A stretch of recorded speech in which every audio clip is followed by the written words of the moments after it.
Tonight I shall speak of a method I have given to many of my students, a method by which numerous men and women have witnessed their desires take form without strain and without effort.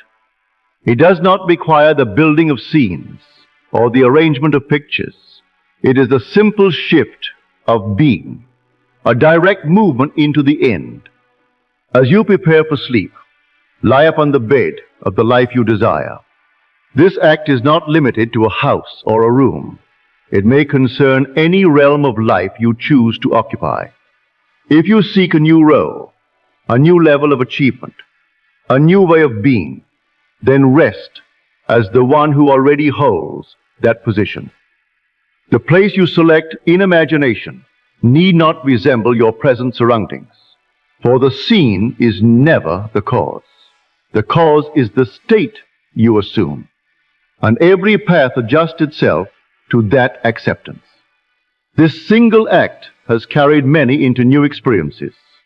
Its power rests upon one truth. The state accepted at the edge of sleep descends to the deepest level and later emerges as the world you meet. Therefore tonight, allow yourself to rest elsewhere, not upon the bed the senses report, but upon the bed that belongs to the life you claim. Feel another sheet beneath your hand. Feel a blanket with a different weight.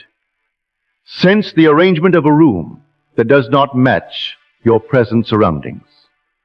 Let the atmosphere suggest a place that belongs to the life you have chosen, even if unfamiliar to the eyes.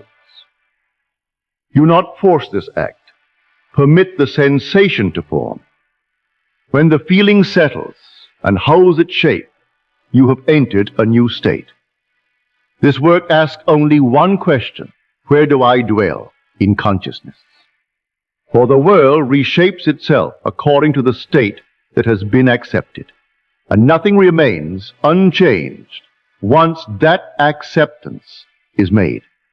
Many who have entered this act with conviction have spoken of swift movements in their affairs, doors opening without request, offers appearing without search, and circumstances forming in harmony with the state they assumed.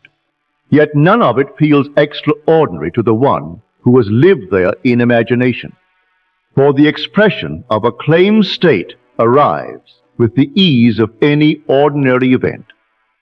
Enter this act night after night, until the state begins to feel natural. Duration is never the power. The power lies in the sincerity of the act. Some find the shift in a single night, others in several. But all who remain steady in this simple practice find that the inner claim prevails and the outer world follows. So tonight, close your eyes and lie where you choose to live. Let that acceptance be the final condition carried into sleep, for the bed claimed in imagination becomes the ground upon which you rise in the world of fact.